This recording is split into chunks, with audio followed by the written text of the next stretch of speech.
Mortificación por el Evangelio o por la ley. Ralph Hertzkin, 1685-1752. Sentimos por nosotros mismos un cariño enfermizo que nos impide mortificar nuestra corrupción. ¿Le ha sucedido alguna vez que, a pesar de que descubrió y vio la impiedad y amargura del pecado, siguió viviendo en paz? Entonces, le sigue controlando Satanás. Si nunca ha sufrido el dolor de pasar un cálculo biliar, es que todavía lo tiene.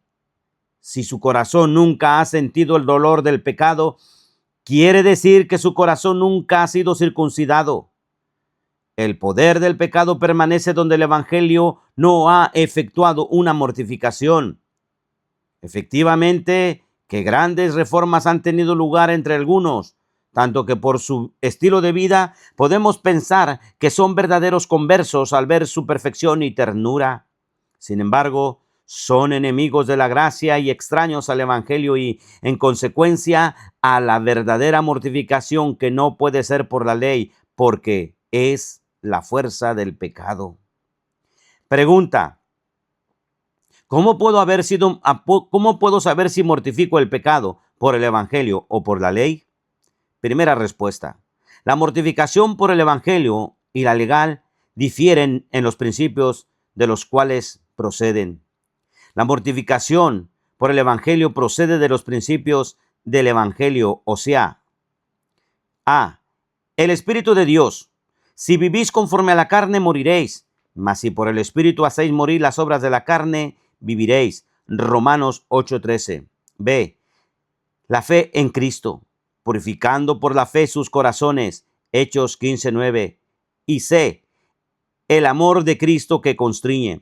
El amor de Cristo nos constriñe. Segunda de Corintios 5:14. En cambio, la mortificación por la ley se basa en principios legales, como por ejemplo, en el aplauso y la alabanza de los hombres, como en el caso de los fariseos, su hipocresía.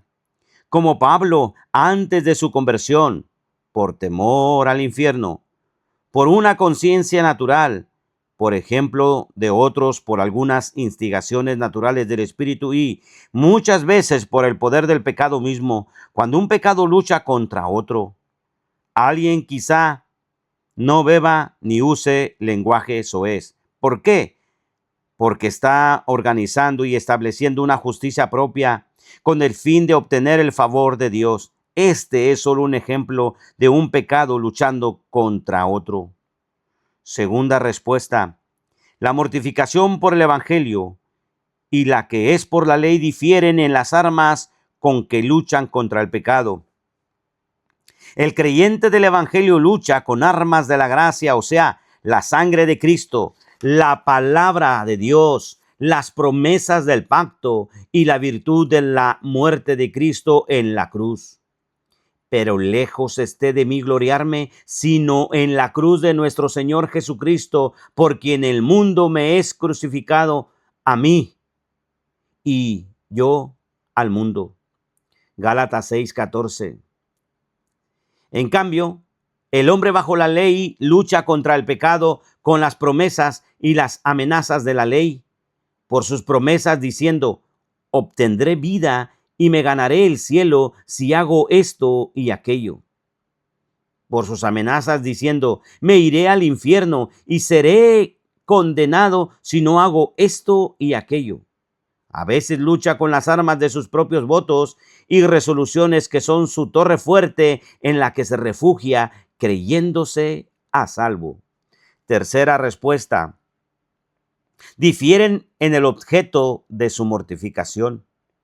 Es cierto que ambos buscan mortificar el pecado, pero la lucha del legalista es más con los pecados de su conducta y estilo de vida.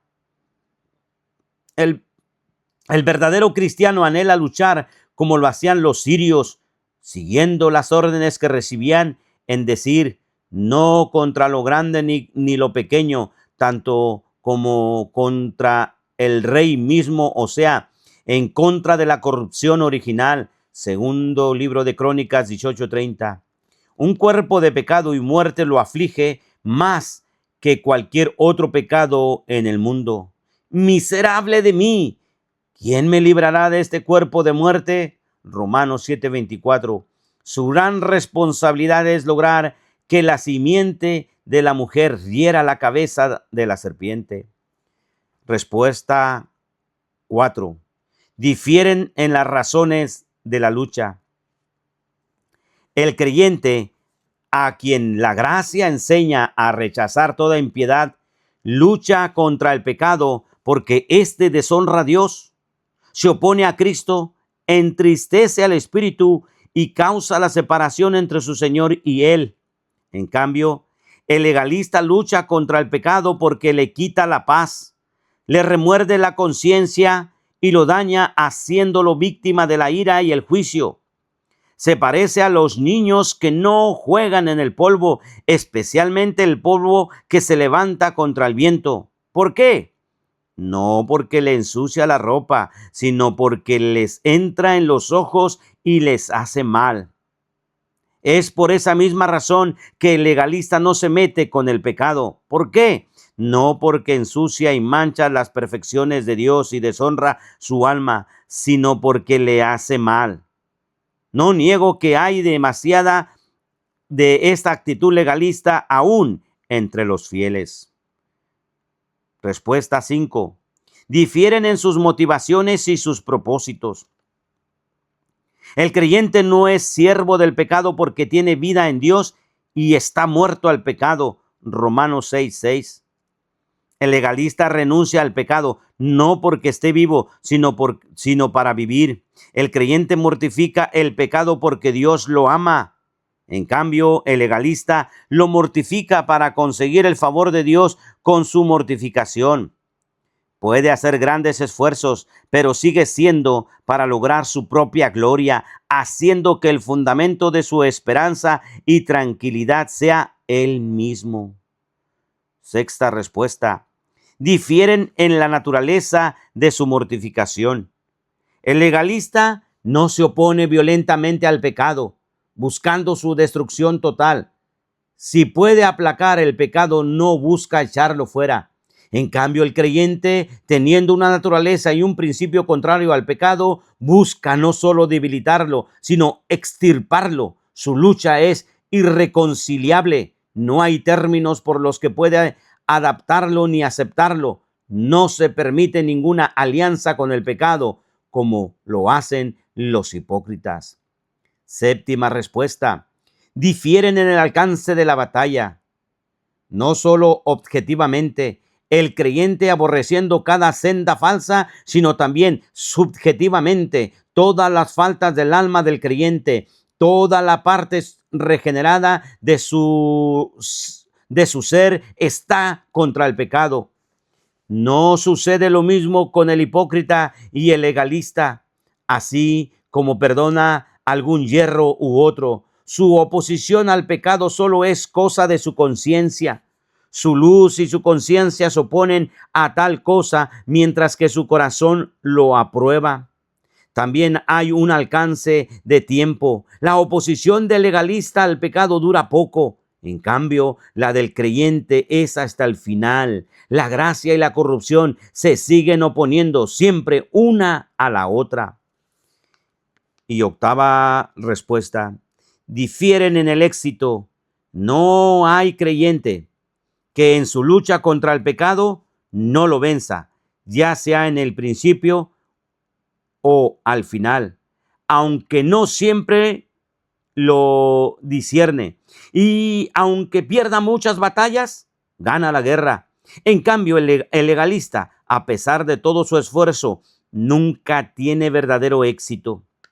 Aunque de hecho se haya librado de algún pecado, nunca ha cambiado su naturaleza corrupta. Nunca tiene un nuevo corazón. La dura cerviz que se opone a Dios nunca se doblega, y cuando logra mortificar un pecado, a veces surge otro más peligroso.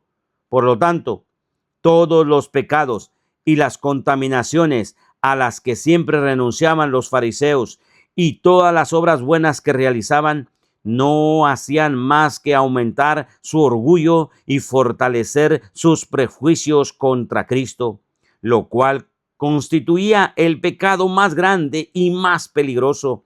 Hemos visto entonces la diferencia entre la mortificación del Evangelio y de la ley.